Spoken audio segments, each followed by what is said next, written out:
Oliver Barnes clutched his toy dinosaur tightly against his chest as he entered the big courtroom. At just 7 years old, his small frame seemed even smaller against the tall wooden benches and serious faces. His social worker, Mrs. Wilson, held his hand gently, whispering kind words as they walked to the front. "Remember, Oliver, just tell the truth," she said softly. "That's all anyone wants from you today." The boy nodded, his wide eyes scanning the room. He spotted his mother, Emma Barnes, sitting at one table with a man in a gray suit. She looked different today, her usual warm smile replaced by worry lines. When their eyes met, she gave him a small, sad smile that made his heart hurt. At the other table sat another man in a dark suit with many papers. The judge, an older woman with kind eyes and gray hair, spoke directly to Oliver. "Hello, Oliver. I know this might feel scary, but we just need your help to understand some things. Can you do that for us today?"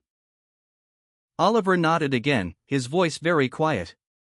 "Yes, ma'am." The room was big and cold. Oliver did not like it. He held his dinosaur closer. It was Rex, the one his mom had given him for his birthday last year. Rex made him feel brave even when he was scared. Mrs. Wilson led him to a special chair. It was too big for him, and his feet did not touch the floor. The man in the dark suit came closer. He smiled, but Oliver could tell it was not a real smile like his mom's. "Oliver, my name is Mr. Lewis. I need to ask you some questions about your mom. Is that okay?" Oliver looked at his mom.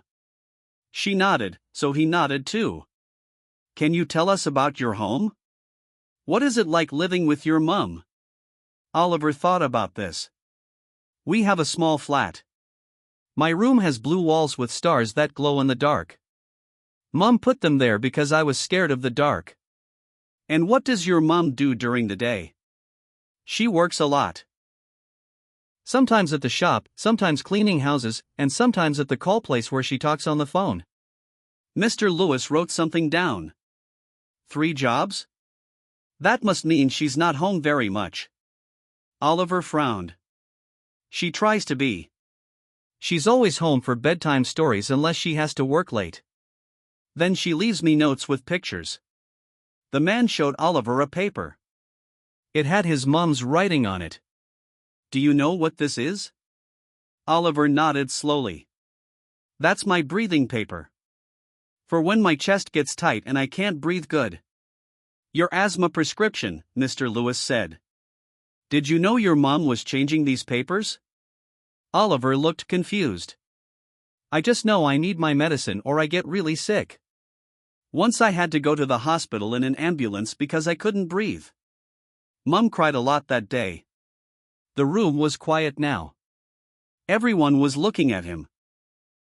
Oliver didn't understand why they were all here, why his mom looked so sad, or why these people wanted to know about his medicine. "Your mom loves you very much, doesn't she?" asked Mr. Lewis. "More than anything in the whole wide world," Oliver said without hesitation. "That's what she tells me every night." Emma wiped tears from her eyes across the room. The judge was watching her carefully. "One more question, Oliver," said Mr. Lewis. "Has your mom ever left you alone at home?" Oliver shook his head. "Never ever. She says I'm too little. If she has to work, I stay with Mrs. Turner next door. I don't like it there much. She smells funny and makes me eat peas." A few people in the courtroom laughed quietly. The judge almost smiled. "Thank you, Oliver," said Mr. Lewis. "You've been very brave today." Oliver didn't feel brave. He felt confused and worried.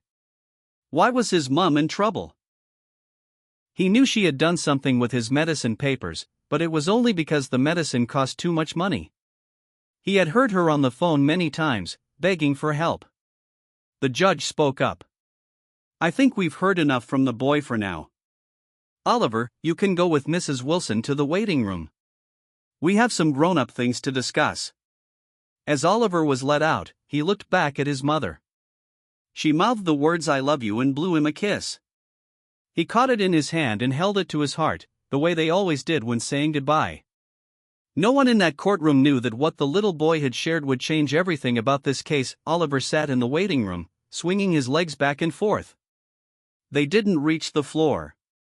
Rex the dinosaur was still clutched tightly in his hands. Mrs. Wilson had given him a juice box and some biscuits, but he wasn't hungry. He was thinking about his mom and all the strange questions the man had asked him. After what felt like forever, the door opened. It was Mr. Baker, his mom's lawyer. He had kind eyes and a voice that reminded Oliver of his teacher. "They want to hear more from you, Oliver," Mr. Baker said gently. "Are you ready to go back in?" Oliver nodded, though he wasn't sure if he was really ready. Mrs. Wilson took his hand again and led him back into the big room. Everyone was still there, and they all looked very serious. This time, it was Mr. Baker who asked the questions. He knelt down so he was at Oliver's eye level. "Oliver, can you tell us about what happens when your mom comes home from work?" Oliver thought about this. "She's very tired. Sometimes she falls asleep on the sofa while I tell her about my day. But she always makes sure I have dinner and take my medicine." "And what about dinner? What do you eat?" "Sometimes we have pasta or soup. Sometimes just toast or cereal." "Mum says cereal for dinner is a special treat, but I heard her on the phone saying the food money had to go for my medicine instead." Mr. Baker nodded. "Can you tell us about the night the police came to your flat?" Oliver's face grew sad at the memory. "It was late. I was supposed to be asleep, but I woke up because Mum was crying. She was at the kitchen table with papers all around. She kept making phone calls, saying, 'Please help us, he needs his medicine.'" The courtroom was very quiet now. Even the judge was leaning forward to hear better. Then she got out her special box with the doctor papers in it. She was copying something on new papers. "She told me to go back to bed, but I was worried about her." Mr. Baker showed Oliver a document. "Is this one of those papers?" Oliver nodded. "That's my breathing medicine paper. The medicine costs lots and lots of money. More than Mum makes at all her jobs."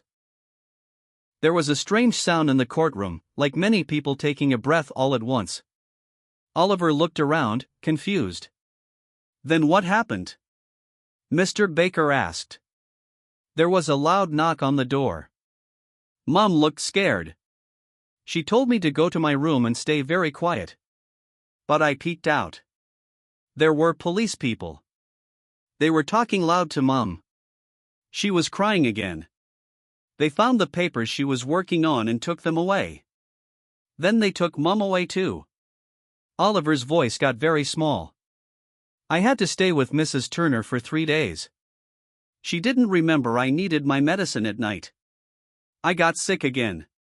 The judge spoke up now. "Oliver, do you understand why your mother is here today?" Oliver thought about this. "Because she did something wrong with my medicine papers?" "Yes," said the judge. "She changed some information on your prescriptions. Do you know why she might have done that?" Oliver didn't hesitate. "Because the medicine man at the shop wouldn't give me my medicine without the paper, and the real paper wasn't working anymore. Mum said the insurance people were being mean and wouldn't help us." Emma Barnes was openly crying now. Her lawyer put a hand on her shoulder. "One last question, Oliver," said the judge, her voice softer now. "What happens when you don't get your medicine?" "I can't breathe good. My chest hurts. Sometimes I have to go to the hospital in the loud ambulance. The doctors put a mask on my face and give me special air. It's very scary." Oliver looked down at Rex. "Mum always stays with me and holds my hand. She says as long as we're together, everything will be okay." Mr. Lewis stood up then. His face looked different now, less stern. "Your Honor, in light of the testimony we've heard, the state would like to request a short recess to reconsider our position on this case." The judge nodded. "Granted. We'll reconvene in 30 minutes. She looked at Oliver. "Thank you, young man. You've been very helpful today." As Oliver was let out of the courtroom again, he he noticed something strange. The man who had been asking the hard questions earlier, Mr. Lewis, was now talking quietly with his mom's lawyer. They didn't look like they were fighting anymore. And the judge was watching his mom with a look that seemed almost kind. Oliver didn't understand what was happening, but for the first time since he'd entered the courtroom, he felt a small spark of hope. After the break, Oliver returned to the courtroom. The air felt different now, less tense. His mom gave him a small wave when he entered, and he waved back, still holding Rex the dinosaur in his other hand. The judge called everyone to attention with a tap of her small wooden hammer. Mr. Lewis, the man who had asked Oliver hard questions before, stood up. His face looked softer now. "Your Honor, after hearing the boy's testimony and reviewing Ms. Barnes' case more carefully, we have some new information to present." Mr. Lewis held up a thick folder. These are Oliver's medical records. In the past year alone, he has been to the emergency room 4 times due to severe asthma attacks. Each time occurred shortly after his prescription ran out. Mr. Lewis then showed some papers to the judge. These are the insurance denial letters Ms. Barnes received. Despite her appeals and her doctor's letters explaining the medical necessity, the insurance company refused to cover Oliver's medication after changing their policy last year. Oliver didn't understand all the big words, but he could see that something important was happening. His mom was sitting up straighter now, wiping her eyes. "The medication costs £300 per month without insurance," Mr. Lewis continued. "Ms. Barnes earns approximately £1,200 monthly from her 3 jobs combined. After rent, utilities, and basic necessities, she simply couldn't afford the medication." The judge looked at Emma. "Ms. Barnes, is this correct?" Emma stood up, her voice shaky but clear. "Yes, Your Honor. I tried everything. I applied for assistance programs. I begged the insurance company. I even sold my car and some jewelry that belonged to my grandmother. But it wasn't enough.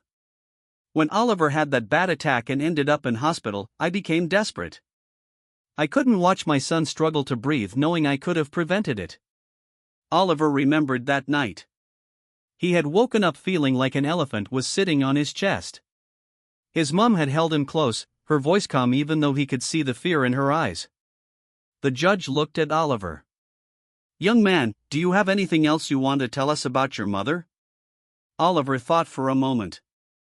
"Mom always says that rules are important.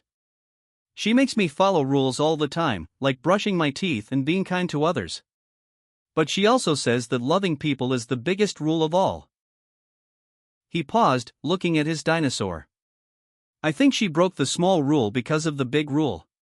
A strange sound moved through the courtroom, something between a sigh and a chuckle. The judge almost smiled. "Out of the mouths of babes," she said quietly. Mr. Baker, his mom's lawyer, stood up next. "Your Honor, we have some additional information that may help resolve this situation." He handed some papers to the judge. "Dr. Thomas from City Hospital has agreed to enroll Oliver in a medication assistance program. And Mrs. Turner, the neighbor who has been mentioned, has written a letter of support for Ms. Barnes, confirming her dedication as a mother despite difficult circumstances." The judge read through the papers carefully. Oliver watched her face, trying to figure out if this was good news or bad news. Grown-ups were hard to read sometimes. Finally, the judge spoke directly to Emma. "Ms. Barnes, what you did was illegal. Prescription fraud is a serious offense." She paused, and Oliver felt his heart sink. "However, the court recognizes the impossible situation you were placed in. No parent should have to choose between breaking the law and watching their child suffer." Oliver didn't understand what was happening, but his mom suddenly covered her mouth with her hand, tears falling from her eyes again. But they seemed like different tears this time. "In light of the circumstances and your clear dedication to your son's well-being, I am sentencing you to 1 year of probation and 100 hours of community service, to be performed at the Health Advocacy Center that helps families navigate insurance issues." The judge looked at Oliver and her face softened. "Young man, your mother made a mistake because she loves you very much. Sometimes love makes people do desperate things." Oliver nodded solemnly. He understood about desperation. He felt it every time he couldn't breathe. As they left the courtroom, Emma knelt down and hugged Oliver tightly. "We're going to be okay," she whispered into his hair. "I know, Mom," he said, hugging her back just as tightly. "We're together." Outside, the sun was shining. For the first time in months, both Oliver and his mother could breathe a little easier. 2 weeks after the court case, Oliver and Emma sat in Dr. Thomas's office at City Hospital. The doctor was looking over Oliver's charts and nodding with approval. Emma held Oliver's hand tightly as they waited for the news. "His breathing has improved significantly," Dr. Thomas said, smiling at them both. "The new medication from the assistance program seems to be working very well." Emma let out a breath she didn't know she was holding. "Thank you so much, Doctor. I don't know what we would have done without your help." Dr. Thomas shook his head. "Don't thank me. It was Judge Miller who contacted me after your case. She was quite moved by your story." Oliver swung his legs back and forth on the big chair. "Is that the lady with the hammer?" he asked. Both adults smiled. "Yes, that's her," Dr. Thomas said. "She's been working with some local groups to help other families who can't afford their medicine." After they left the hospital, Emma took Oliver to the park as a treat. It was a bright spring day, and other children were playing on the slides and swings. Emma watched as Oliver ran off to join them, his breathing steady and strong. She sat on a bench and closed her eyes for a moment, feeling the warm sun on her face. For the first time in months, the weight of worry had lifted from her shoulders. Oliver had his medicine. They were going to be okay. "Mind if I join you?" Emma opened her eyes to see a woman standing nearby. It took her a moment to recognize Judge Miller without her black robe. "Please," Emma said, surprised. The judge sat down, watching the children play. "How is he doing?" she asked. "Much better," Emma replied. "The medication program has been a lifesaver." "Literally." They sat in comfortable silence for a moment, watching Oliver climb the jungle gym with ease. "I wanted to check in on you both," Judge Miller said finally.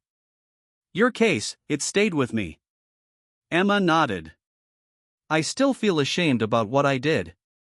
I've always tried to teach Oliver to follow rules. Sometimes the system fails good people," Judge Miller said. "What you did was wrong, but why you did it, that's something any parent could understand." Emma looked at the judge with surprise. "Do you have children?" "2 boys, all grown up now. My younger son had severe allergies as a child." There were some scary moments. Judge Miller's eyes followed Oliver as he went down the slide. "We were lucky. We had good insurance." Emma understood then why the judge had shown mercy. She had seen herself in Emma's place. "I've started my community service at the Health Advocacy Center," Emma said. "It's eye-opening. So many families are struggling like we were." "That's why I wanted to talk to you," Judge Miller said, turning to face Emma. "Your story has sparked something important." A local news reporter was in court that day. Her article about your case has gone viral. People are angry about what happened to you and Oliver. Emma frowned. "I'm not looking for attention. I know. But sometimes a single story can change minds. The hospital board is reviewing their assistance program policies. And there's a town meeting next week about healthcare access." Just then, Oliver came running over, slightly out of breath but not wheezing. "Mom. I went down the big slide all by myself." "Well done, love," Emma said, her face lighting up with pride. Oliver noticed Judge Miller and stopped, suddenly shy. "Hello," he said politely. "Hello, Oliver," the judge said warmly. "You probably don't remember me, but we met a few weeks ago." "You're the hammer lady," Oliver said seriously. "You helped my mom not go to jail." Judge Miller laughed, a rich, warm sound. "That's right. And I'm very glad to see you're feeling better." Oliver nodded. "My new medicine works really good. And Mom doesn't have to work at the call place anymore." Now she's home for dinner every night. Emma explained, one of the families from the advocacy center offered me a job at their shop. Better pay, regular hours, and they understand when I need time off for Oliver's appointments. That's wonderful news, Judge Miller said sincerely.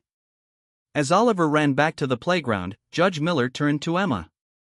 Life has a way of bringing good things from bad situations sometimes. Emma watched her son play, free from the constant fear that had shadowed them both for so long. Yes, she agreed softly. It does. In the distance, Oliver waved at them from the top of the climbing frame, his smile wide and bright in the afternoon sun. For the first time since she could remember, Emma allowed herself to think that maybe, just maybe, their hardest days were behind them. 3 months had passed since the court case. The leaves on the trees were turning golden and red as autumn approached. Oliver was starting a new school year, and for the first time, Emma wasn't worried about sending him to class. The bell rang as Emma arranged flowers in the shop where she now worked. The small bell above the door made a cheerful sound as customers entered. Emma looked up to see a familiar face. Mrs. Wilson, Emma said, surprised to see Oliver's former social worker. What brings you here? Mrs. Wilson smiled warmly. I was passing by and saw you through the window. I've been meaning to check on you and Oliver. Emma wiped her hands on her apron and came around the counter. We're doing really well. Would you like a cup of tea? My break is in 10 minutes. Soon they were sitting at a small table in the back of the shop. Emma poured tea for them both. Oliver is doing wonderfully, Emma said, her face bright with happiness. His breathing is so much better with the new medicine. He hasn't had a single hospital visit. Mrs. Wilson nodded. I heard about the medication program. Judge Miller has been quite busy expanding it to help more families. Yes, she's been amazing, Emma agreed. Did you know she invited us to speak at that town meeting about healthcare? I was terrified, but Oliver wasn't scared at all. He stood right up and told everyone how it feels when you can't breathe and can't get medicine. Mrs. Wilson smiled. Children have a way of speaking truth that adults sometimes can't. Emma nodded, remembering how quiet the room had fallen as Oliver spoke. How people wiped tears from their eyes. How a local businessman had stood up afterward and pledged money to help other children get their medicine. The article in the newspaper led to something else, too, Emma said, pulling out her phone. She showed Mrs. Wilson a picture of a group of people standing outside the town hall with signs. That's the new Parents Healthcare Action Group, Emma explained. We meet every Wednesday. We're working to change the system so no parent has to do what I did. Mrs. Wilson studied the photo. Is that you at the front? Emma blushed slightly. They asked me to lead it. I wasn't sure at first, but Oliver said I should. He said sometimes you have to be brave and speak up when things aren't right. Wise beyond his years, Mrs. Wilson commented. The shop bell rang again, and Emma glanced at the clock. That should be Oliver now. He walks here after school with his new friend, Thomas. Sure enough, 2 boys came bounding into the back room, school bags bouncing on their backs. Oliver stopped when he saw Mrs. Wilson. Hello, he said, clearly remembering her. Are you checking to make sure we're okay? We are super okay now. Mrs. Wilson laughed. I can see that. You look very well, Oliver. I can play football now without my chest hurting, Oliver said proudly. And Mum's teaching me about flowers. I know all the names. Emma introduced Oliver's friend Thomas, then sent the boys to do their homework at a spare table. She turned back to Mrs. Wilson. There's something else, Emma said quietly. Something wonderful.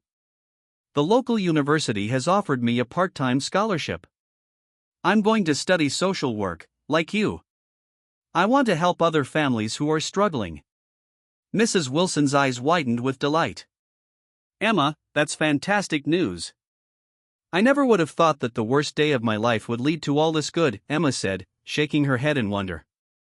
Sometimes I still can't believe it. Just then, the shop door opened again. Judge Miller walked in, carrying a small plant. My office needs some color, she explained when she saw Emma.